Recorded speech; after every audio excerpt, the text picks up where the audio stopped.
voy a presentar, es Marina Dal Poyetto, es economista, directora ejecutiva de la consultora EcoGo. ¿Qué tal, Marina? ¿Cómo estás? ¿Qué tal? ¿Cómo les va? Buen día. Bueno, buen día. Estábamos hablando de exportaciones, que después lo voy a dejar a Lionel Paredes, mi compañero, para que te haga una pregunta específica de eso, pero si te parece, podemos empezar a hablar de este no plan económico que hay en la Argentina y qué es lo que vos vislumbrás. Sí, yo creo que hay un enorme ruido en Argentina, ¿no? Digamos, donde por un lado vos lo que tenés es una situación donde, finalmente después de 9 meses el gobierno arregló, llegó a un acuerdo con los acreedores y hoy tenés el grueso de la deuda reperfilada y saliste del default. Todavía te falta la ley local y tenés un tesoro que está empezando a financiar parte de los vencimientos de pesos en el mercado, y si querés achicando en el margen el enorme financiamiento monetario que tuviste, sobre todo entre marzo y julio. Eso por un lado. Por otro lado, lo que tenés es, el gobierno finalmente, tardíamente, le manda la carta al Fondo Monetario y le dice, me quiero sentar con vos porque también tengo que descomprimir la enorme concentración de vencimientos que tenemos a partir de septiembre del año que viene, que están concentrados en 2022 y 2023. Tenés un sendero fiscal de corto plazo, digamos que, de nuevo, después del salto enorme en el déficit que tuviste en abril y mayo, en junio fue un poco más chico, en julio fue un poco más chico, hay una perspectiva de que eso tienda, digamos, a moderarse en el medio. La ampliación presupuestaria fue con un agujero fiscal de 8 puntos del PIB,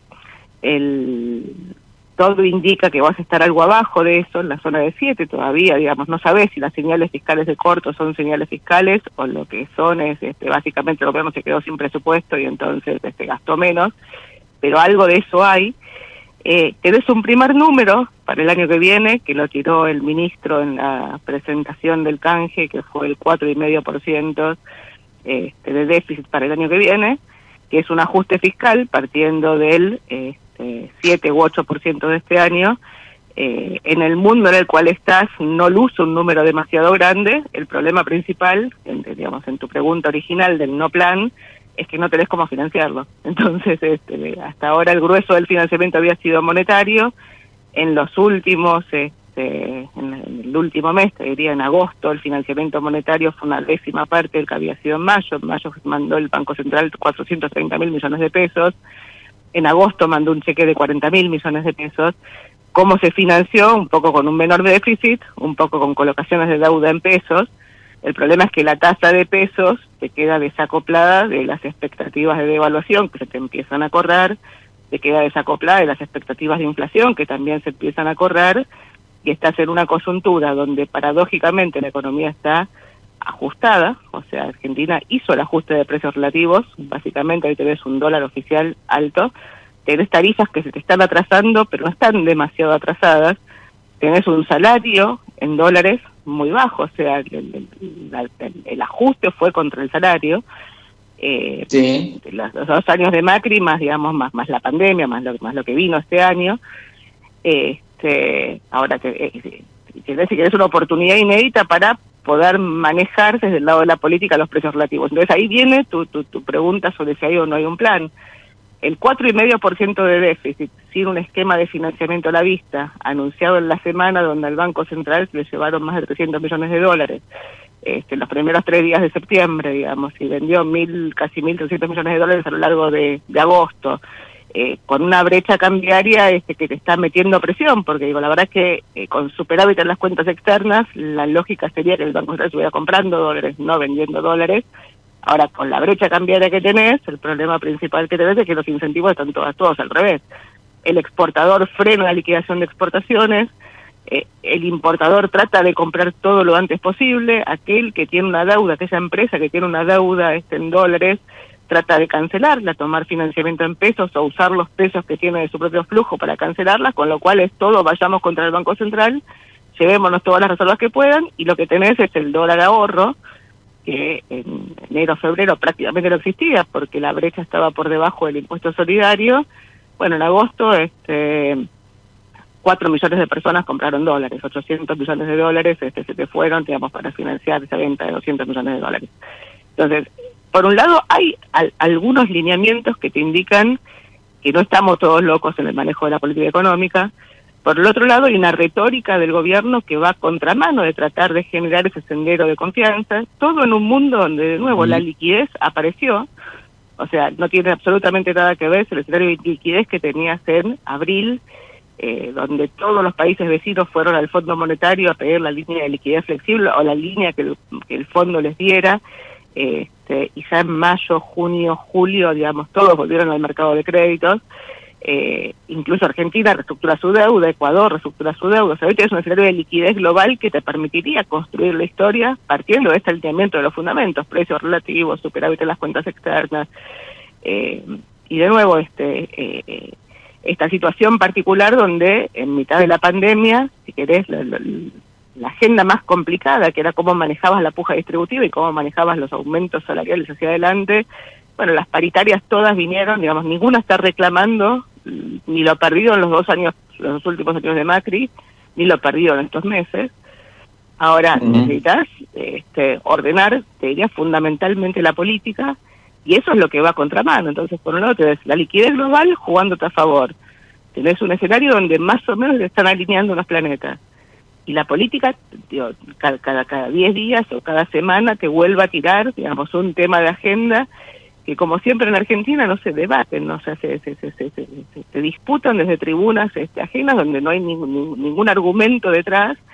Y eso claramente, digamos, te diría que juega en contra.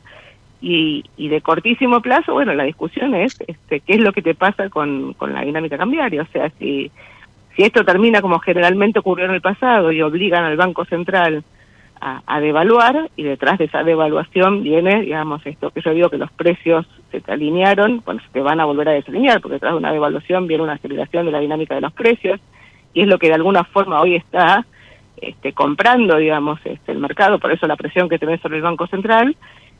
O si hay chances de que a este nivel de tipo de cambio oficial, que es alto, con una brecha que tiene un nivel que es equivalente, el nivel del contado con liquidaciones es más alto que el overshooting que tuviste en 2002. O sea, es un nivel de querer salirse de la Argentina a cualquier costo. Bueno, sí, en el medio, eso está claro. Con herramientas. No, y en el medio tenés herramientas para manejarlos, algunas se empiezan a usar o se empiezan a vislumbrar, pero de nuevo, todo muy mezclado por te lo podría al revés, esa pregunta que vos haces al principio, de si no hay un plan, es como que el gobierno está tratando de ocultar, digamos, las cosas que está haciendo. O sea, hace un ajuste fiscal con una retórica antiajuste. Claro, pero aumento... Sí, Marina, lo que uno ve en todo esto que vos decís, me da la impresión a mí, ¿no? Yo veo como que se está acomodando los muebles en la casa. Ahora, ¿cómo va a entrar más dinero a esa casa? No lo sabemos, y las señales que se dan no son las que a priori a uno le parecería que son las adecuadas para atraer inversiones, aumentar las exportaciones. Bueno, serían las dos canillas de entrada de dólares, ¿no? Porque deuda tenemos que pagar la que tenemos ahora, no tenemos forma de pedir nueva. Digo, por ese camino de que es lo que vos decías, cómo se va a financiar el déficit, no, de eso no veo muchas buenas señales o un plan ahí. A ver, vamos de nuevo, o sea, el problema de Argentina no es que le falta ahorro, el problema de Argentina es que como no tenemos moneda, no tenemos sistema financiero, no tenemos mercado de capitales, y el ahorro huye al dólar en sus diversas formas. Entonces, digo, el problema en este momento, digamos, no sería como que tenés un desahorro del país y tenés que financiar, digamos, la inversión, sino cómo hacer para canalizar ese ahorro a la inversión. Insisto, digamos, la macroeconomía está ajustada, en gran medida está ajustada. La principal incertidumbre que tenés detrás de ese ajuste es si ese ajuste es estable o no es estable. Y con la presión cambiaria que estás viendo, todo el mundo intuye que no es estable. Entonces, si todo el mundo intuye que no es estable, no es momento para entrar ningún dólar de afuera, y es más, es momento para seguir comprando todos los que pueda, sobre todo si los puedo comprar a 70 o a 100. esa es la dinámica en la cual estás montado. Esa dinámica tiene detrás, te diría, una cuestión que es retórica, digamos, y manejo de la política, que la verdad que no ayuda. Y después tenés una situación que es, de nuevo, el ajuste fiscal. La verdad que el ajuste fiscal, yo lo pongo al revés, o sea, lo que digo es, el gobierno está, el aumento en el desequilibrio fiscal este año, en mitad de la pandemia, es alto, como es alto en los vecinos, pero digo, no es más alto que lo que estás viendo en el resto de los países. La principal diferencia es cuando no tenés crédito. Entonces, tu pregunta es, bueno, ¿cómo financia ese desequilibrio fiscal? No es menor, porque es lo que me va a definir si el ajuste se hizo o el ajuste todavía se está haciendo. Ahora, lo que nosotros decimos es, de cortísimo plazo, en el manejo del gasto, vos ves algunas cosas que no están ocultas. La primera es, la principal dificultad para sostener el ajuste fiscal de Argentina tenía que ver con el esquema previsional. El 60% del gasto público en Argentina estaba indexado al pasado y 2/3 partes del ajuste fiscal de los últimos 2 años de Macri tenían que ver básicamente con que se licuaron las jubilaciones. Se licuaron las jubilaciones porque tuviste una aceleración inflacionaria y la indexación de las jubilaciones venía por detrás. Si vos frenabas la inflación a principios de este gobierno, las jubilaciones iban a ajustar lo que no ajustaron en el pasado, o sea, iban a recomponer, iban a recuperar lo que habían perdido y el ajuste fiscal se te iba a perder. Y es este gobierno el que mandó en diciembre una ley al Congreso que se llamó Solidaridad Social, pero que básicamente tenía adentro la desindexación del esquema previsional y dio hasta ahora 2 ajustes y un tercero que se anunció para septiembre, que es el 7,5%, que va, te diría, casi en línea con la inflación presente y no con la inflación pasada, con lo cual no recompusiste parte de lo licuado, y te diría que ahí tenés buena parte del ajuste fiscal. Te pongo un número. En julio las jubilaciones subieron 35%, con una inflación que dio 43%. O sea, lo que tenés en 8, claro. El esquema, las jubilaciones en general suben 8 puntos por debajo de la dinámica de precios. Segundo punto es el IFE. El IFE es el principal el principal programa de transferencias de ingresos durante la pandemia. Van 5 meses de cuarentena, se pagaron 3 IFE. 2,5 técnicamente. O sea, el tercero no se terminó de pagar. Entonces lo que estás viendo de nuevo es, desde el punto de vista del manejo del gasto, un manejo del gasto bastante más prudente de lo que estás diciendo desde el punto de vista de la retórica. La ampliación presupuestaria fue con 8 puntos de déficit fiscal, estamos nosotros proyectando 7, hay que ver de nuevo si lo que te estás viendo de moderación del aumento en el gasto, que en abril y mayo, en mitad de la pandemia, subía el 100% con los recursos que subían casi cero, pero que en junio y julio subió 70 y al mes siguiente subió 59. Vos me decís, son niveles altísimos. Sí, son niveles altísimos, pero estás metido en una situación totalmente inédita donde de golpe le pusiste un shock de oferta a la economía abismal, o sea, le sacaste a la gente de la función de producción, se reventó el producto, en abril el Producto Bruto caía 26%, el EMAE cayó 26%. Entonces lo que digo es, ahí tuviste las compensaciones, lo que estás viendo es que a la medida que la cuarentena se va levantando y se va abriendo, digamos, la economía y las caídas del nivel de actividad son menores, el aumento del gasto público es menor y cuando le sacaste el gasto pandemia, el resto del gasto sube en la zona del 32%, o sea, por debajo de la dinámica de precios. Entonces, ahora, de nuevo, yo digo esto y parezco una loca porque estoy diciendo que el gobierno está ajustando cuando el gobierno dice que de ninguna forma va a ajustar, entonces hay una retórica antiajuste. Entonces, de nuevo, la pregunta es, ¿cómo sigue esa historia? El mercado no te está creciendo, una medida no te está creciendo porque vos no le estás diciendo lo que estás haciendo, pero además apareciste esta semana diciendo el agujero fiscal del año que viene, 4,5%. Y ese número, la verdad es que te agrega ruido, porque 4,5% del PIB, obviamente la magnitud del déficit en pesos va a depender del tamaño de la economía, y el tamaño de la economía va a depender de la dinámica inflacionaria que tengas, y de cuál sea el crecimiento que tengas el año que viene con esa dinámica inflacionaria. Si vos pudieras moderar la dinámica inflacionaria, la capacidad de rebotar la economía es alta, porque es una economía con una enorme capacidad ociosa, y hoy por hoy tenés a la gente afuera de la función de producción y afuera del consumo. O sea, soltar la cuarentena, obviamente podemos decir, bueno, el problema es que me rebota, tengo un problema del lado de la salud. Sí, obviamente, o sea, no es tan fácil, pero digo, el nivel de actividad rebotaría. Ahora, si vos lo combinás con un nuevo shock inflacionario, ese rebote se puede haber abortado.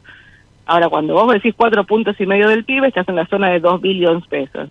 Bueno, depende de cómo se financien esos 2 billones pesos, partiendo de una cantidad de pesos en la economía, que es el principal problema que tenés, que hoy es el doble que la que tenías en las elecciones del año pasado. En las elecciones del año pasado vos sumabas toda la base monetaria y sumabas los pasivos remunerados, las LELIQs y los pases, eso te daba 2,5 billones pesos. Hoy tenés 5, y le tenés que sumar cerca de 1 billón hasta fin de año y 2 billones más el año que viene. Entonces la pregunta es, bueno, si vas a tirar todos esos pesos a la economía, yo te digo que el tipo de cambio oficial no está atrasado, no me vas a poder contestar, bueno, lo que no está atrasado es el tipo de cambio real, pero a lo mejor necesitas un dólar más alto, un dólar nominal más alto, para licuar esa enorme cantidad de pesos que vas a emitir. Cuánto más alto va a ser va a depender no solamente de la señal fiscal, sino fundamentalmente de la señal del financiamiento de ese agujero fiscal, y la señal del financiamiento va a depender de 2 tasas. Va a depender de la tasa de interés de dólares, después del canje, que empieza a bajar, y si querés la visualización es qué es lo que está pasando en Ecuador. Ecuador canjeó la deuda, y hoy los bonos en Ecuador rinden 9. Ecuador tiene una economía dolarizada, tiene una economía dependiente del petróleo, tiene elecciones como las tenía Macri, digamos, en febrero del año que viene, y no tiene continuidad del gobierno actual, que tiene un acuerdo con el fondo y al cual el fondo le va a desembolsar el 60% del crédito. Y la deuda rinde 9. En Argentina hoy la deuda rendía 12 antes del canje, con el canje las primeras cotizaciones están un poquito abajo de eso. Entonces digo, si la tasa de dólares descomprime después del canje, la verdad que tenés más margen. Ahora, de nuevo, la tasa de dólares va a descomprimir dependiendo del flujo de la nueva deuda, pero también dependiendo del programa económico, pero fundamentalmente del programa político. Y para mí lo que está fallando más que el programa económico es el programa político. O sea, la verdad que no hay un direccionamiento hacia dónde estamos yendo. Es más, digo, hay una, digamos, cada tema que se va tirando a la agenda, digamos, genera, digamos, o sea, es como que te estás peleando sistemáticamente con todos los sectores, sin generar ningún tipo de alianzas y sin pensar en cuál es tu estructura, digamos, de por dónde sale la economía después. Entonces, rebote perfectamente puede haber, la nominalidad va a depender de finalmente cuál sea el agujero fiscal y cómo se financie, que va a depender a su vez, digamos, del relato que vos hagas y de cómo el mercado compre esa historia, pero después el crecimiento tendencial de la Argentina va a depender de otros factores, o sea, entonces, y ahí es donde, de nuevo, mi sensación es que la agenda falla. Hay 2 señales, una señal que a mí me parece, digamos, aprobaste la ley de teletrabajo en plena pandemia y tenés la ley del conocimiento frenada. Entonces, de nuevo, ¿cuáles son los sectores por los cuales vas a crecer, digamos? Yo creo que, por un lado, necesitas generar cierta certidumbre en términos de estabilidad macroeconómica. Sin eso es muy difícil, no que entren dólares, que no se sigan yendo. Ahora, después, de nuevo, digamos, si con estos precios relativos hoy vos tenés sectores que pueden tener rentabilidad positiva, y eso es lo que te va a traccionar, si querés, eventualmente la inversión, bueno, el problema que tenés es que ningún sector que te dice, bueno, hoy tengo rentabilidad, te dice, te hundo capital en este país porque no tengo la menor idea de cómo va a estar la rentabilidad dentro de 5 minutos, porque no sé cuál va a ser la dinámica de los salarios, la dinámica de las tarifas, la dinámica de los precios y la dinámica del tipo de cambio. Entonces no puedo proyectar absolutamente nada, y te diría que para mí ese es el principal, digamos, intríngulis, digamos, de cómo sigue esto. Sí, ahora, por último, Marina, vos fuiste crítica, lo hemos hablado en algún momento con lo que hacía en la política económica Macri, que después se vio que, bueno, que no resultó. Pero vos, ¿dónde pondrías, para salirnos un poco del foco, porque nos has dado una clase de lo que es la economía de coyuntura hoy, pero para contar un poco, ¿en qué falló la economía de Macri? A ver, digo, yo te diría 2 cosas. Digo, lo primero te diría que cuando Macri llegó tenía una economía que no había ajustado. O sea, el kirchnerismo pierde las elecciones, Scioli pierde las elecciones no por la economía, sino por la política. La economía tenía un nivel de actividad que no crecía, pero que no había ajustado. Tenía déficit en las cuentas corrientes, en la zona de 2,5 puntos del producto, tenía déficit fiscal, pero sobre todo tenía un atraso del dólar y de las tarifas abismal.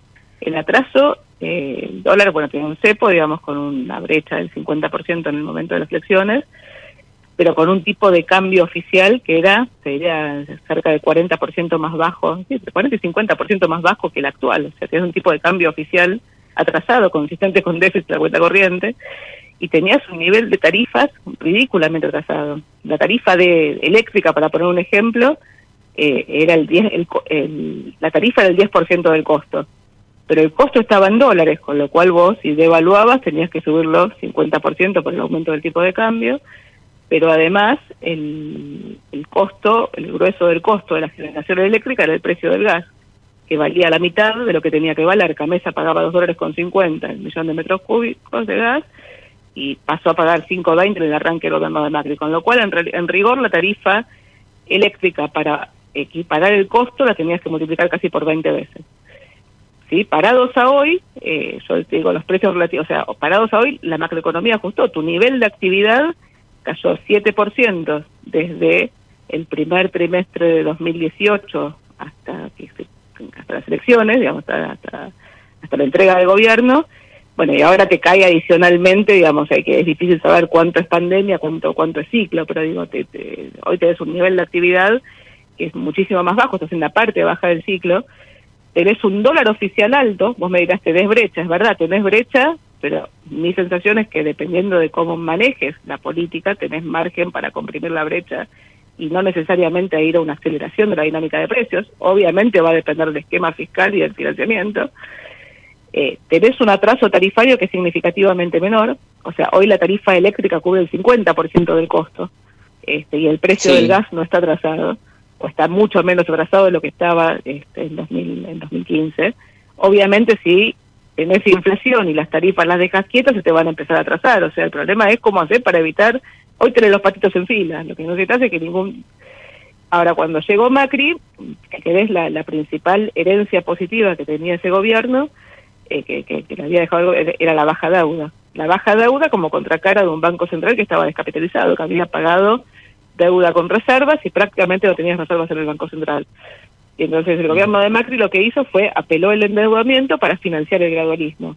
Pero suponiendo que el endeudamiento iba a durar para siempre, y ese gradualismo que implicaba correcciones, nunca lo sinceró como correcciones, pero además las correcciones se aplicaron en forma desarticulada. O sea, el Banco Central pensaba que el aumento tarifario no era inflacionario, y el ministro de Energía aplicaba los aumentos independientemente del rezago tarifario que vos tuvieras, pensando en volver a los marcos regulatorios de los 90, cuando el precio de la energía en el mundo era 5 veces más caro, el petróleo valía $11. A fines de los 90, digamos, valía $50 en el arranque del gobierno de Macri, independiente, o sea, digo, y después tenías un ministro de Economía, digamos, que en el arranque arrancó dando política, digamos, aumentando, digamos, dando la guacha a los monotributistas, dando aumentando, si querés, el gasto de arranque, y después tuviste la reparación histórica, y sobre todo, digamos, en el inicio de esto, como pensaste que el escenario, digamos, de endeudamiento iba a durar para siempre, sacaste directamente todos los controles de capitales. No solamente sacaste el cepo, sino que sacaste todos los controles de capitales, con lo cual alentaste el ingreso de capitales para colocarse en tasas altas de interés, con lo cual, digo, duró 2 años. Cuando los capitales se fueron, digo, volaste por los aires. Ahora, hoy la situación es distinta. Hoy la macroeconomía está ajustada, y el punto es cómo haces para estabilizar partiendo de este nivel, de estos niveles. Ahora, si lo que vas a hacer es aprovechar este alineamiento de los precios para ir a una nominalidad más baja, para lo cual requiere consistencia fiscal y financiera, de financiamiento de ese agujero fiscal, bueno, digo, las agendas hoy no lucen esas. O sea, hoy luce que la agenda tarifaria estás, digamos, peleando de si hay plan gas o no hay plan gas.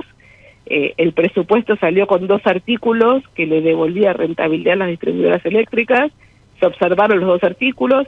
Entonces digo, la verdad es que no hay un sendero de hacia dónde el gobierno piensa que van esos precios relativos desde el punto de vista discursivo. Ahora, desde el punto de vista de los hechos, la verdad que las 4 cosas que uno decía que necesitabas para estabilizar, que eran que se sostenga la liquidez global, que era algo exógeno, que no dependía de vos.